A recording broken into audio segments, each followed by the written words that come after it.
Hello દોસ્તો, હું છું મેહુલ પટેલ. મારી યુટ્યુબ ચેનલ મેહુલ પટેલ બ્લોગમાં આપ સૌનું હાર્દિક સ્વાગત છે. દોસ્તો, ફાઇનલી હું પહોંચી ગયો છું અત્યારે શ્રીનગર. શ્રીનગરથી હું અત્યારે જઈશ પહેલગામ અને ત્યાંથી હું તમને લઈ જઈશ સોનમર્ગ અને ગુલમર્ગ. તો દોસ્તો, આ મારો કાશ્મીરનો ટ્રાવેલિંગ બ્લોગ તમે આખો જોજો, કેમ કે અહીંયા હું તમને તમામ માહિતી તમને આપવાનો છું કે શ્રીનગરથી તમારે પહેલગામ જવું હોય તો શું સસ્તું પડે છે, ત્યાંથી તમારે હાઉસ બોટમાં રહેવા માટે કઈ હાઉસ બોટ સારી છે, એ સિવાય સોનમર્ગ ગુલમર્ગના સાઇટ સીન, ટિકિટ, આ તમામ વસ્તુની હું તમને માહિતી આપવાનો છું. તો ચાલો દોસ્તો, મારી સાથે એન્જોય કરો. અને ઓલરેડી અત્યારે અમે છીએ શ્રીનગરનું ઇન્ટરનેશનલ એરપોર્ટ, આ તમે જોઈ શકો છો. તો ચાલો દોસ્તો, હવે નીકળીએ આપણે પહેલગામ. દોસ્તો, અહીંયા જ્યારે પણ આવો ત્યારે અહીંયા CRPFની પરમિશન લઈને જ બધી જગ્યાએ ફોટા પાડજો, કેમ કે અહીંયા આર્મીનું હેડક્વાર્ટર હોવાથી દરેક જગ્યાએ તમને ફોટોગ્રાફ કરવાની મનાઈ છે. તો દોસ્તો, પાછળ છે આર્મીનું હેડક્વાર્ટરના જે CRPF સાહેબ. ત્યાર પછી છે અહીંયા જે બ્રિગેડિયર જવાનો કે જે અહીંયા શહીદ થઈ ગયેલા હતા, મહાવીર ચક્ર મળેલા છે, પરમવીર ચક્ર જેને મળેલું છે, એમને પણ આપણે અત્યારે જોઈ શકીએ છીએ. જે મારી પાછળ દેખાય છે તે પરમવીર ચક્ર જેને મળેલા છે એ લોકોની શહીદ સ્મારક છે. તો અહીંયા તમે દરેક પ્રકારના ફોટોગ્રાફ લઈ શકો છો, પણ માત્ર ને માત્ર CRPF અને ઓથોરિટીની પરમિશન લઈને જ.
દોસ્તો, હું છું ત્યારે પહેલગામમાં અને અત્યારે જાઉં છું અહીંનું એક લોકલ લોકેશન, એટલે કે મિની સ્વિટ્ઝરલેન્ડ તરીકે ઓળખાય છે, જેનું નામ છે બાયસન.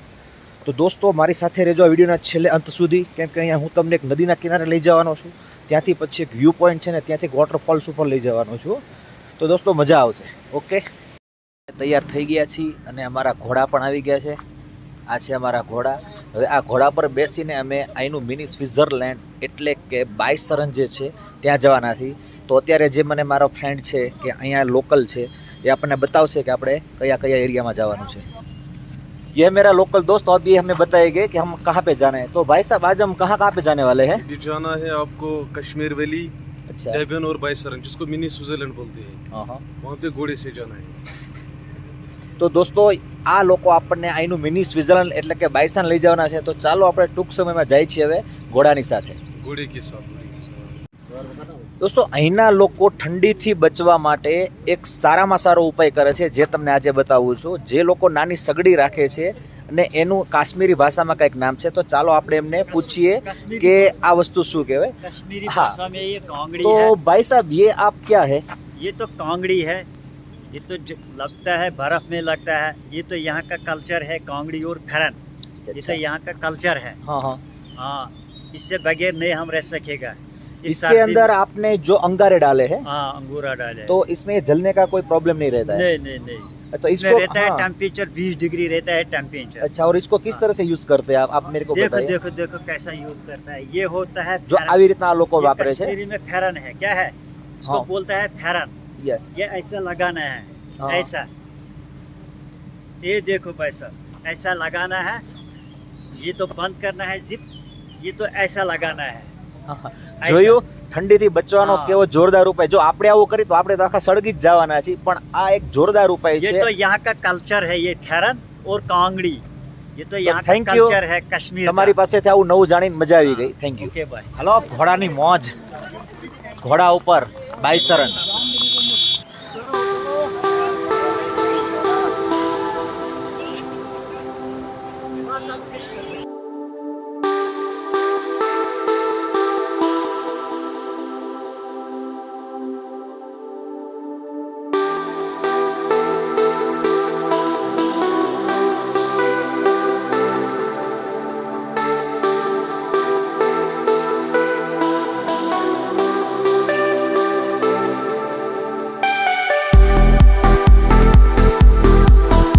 દોસ્તો અત્યારે હું પહોંચી ગયો છું પહેલગામનું સ્વિટ્ઝરલેન્ડ એટલે કે બાયસનન પિકનિક પોઈન્ટ ઉપર. આ પાછળ એન્ટ્રન્સ છે, તો ચાલો. અહીંથી તમારે કોઈ પણ રાઇડ્સ કરવી હોય તો તમે ટિકિટ લઈ શકો છો. તો દોસ્તો આ છે કાશ્મીરનું સ્વિટ્ઝરલેન્ડ એટલે કે બાલાસનન. તમે જોઈ શકો છો પાછળનો આખો વ્યૂ. બધી જ બાજુ બરફ અને વચ્ચોવચ્ચ ખીણ છે. અહીં એક્ટિવિટી પણ ઘણા પ્રકારની છે.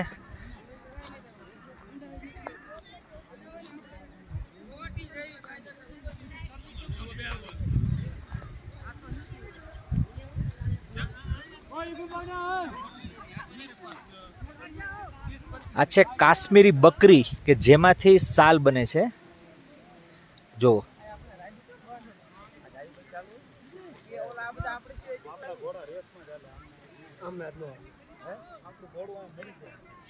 એકદમ માઇન્ડ બ્લોઈંગ વ્યૂ છે. લોકો સાચું જ કહે છે કાશ્મીરમાં જન્નત છે. હજી તો આપણે પહેલો પોઈન્ટ જ જોયો છે. હજી શ્રીનગર, ગુલમર્ગ તો બધું બાકી જ છે.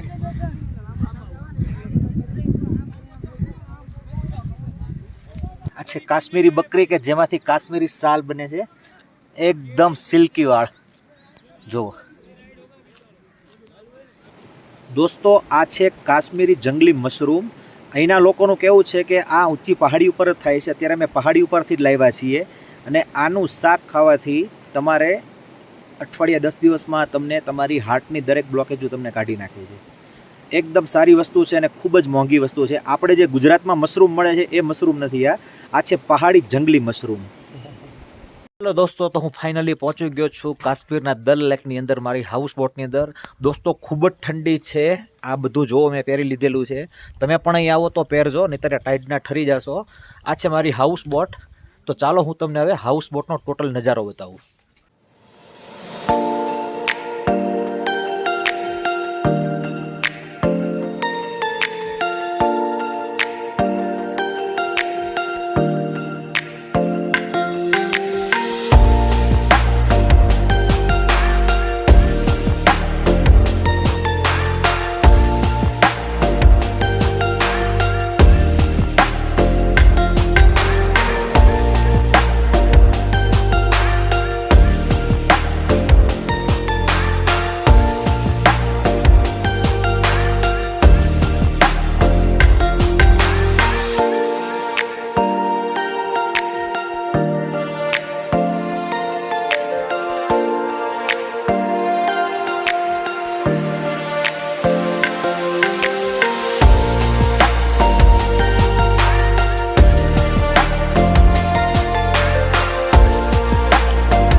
અત્યારે જોરદાર સ્નોફોલ ચાલુ છે.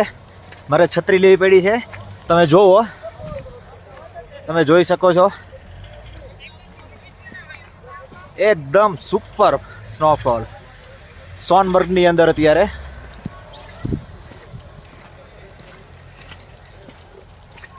આજુબાજુનો તમે નજારો જોઈ શકો છો. જ્યારે તમે દોસ્તો સોનમર્ગ આવો છો ત્યારે આ સોનમર્ગનો એક પિકઅપ પોઈન્ટ છે જ્યાં યુનિયનની ગાડીઓ ચાલે છે. પણ ત્યાંથી તમારે ગાડી લેવાની જરૂર નથી, કારણ કે અહીંથી તમને આ જો નીચે પાર્કિંગ છે ત્યાંથી તમને આ બધી જ વસ્તુ અહીંયા સ્નો મળી જાય છે. ખાસ કરીને યાદ રાખજો, જો તમારે ગુલમર્ગમાં જવું હોય તો ખાલી રોપવે સવારી કરવા જ જાજો. બાકી ગુલમર્ગ કરતાં સોનમર્ગમાં 4 ગણો બરફ છે. જો જોરદાર સ્નોફોલ.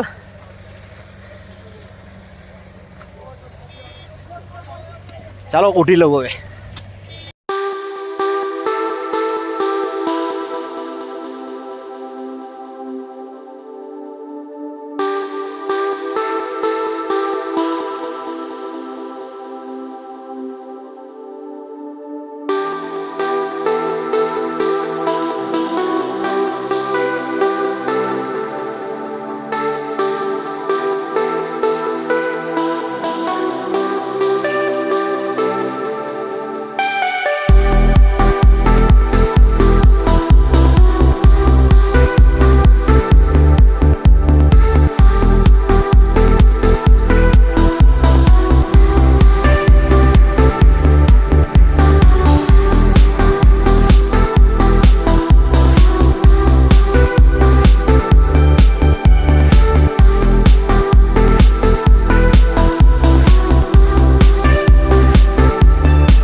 बर्फ की चादरों में बस एक आग सी जलती है दो दिलों में.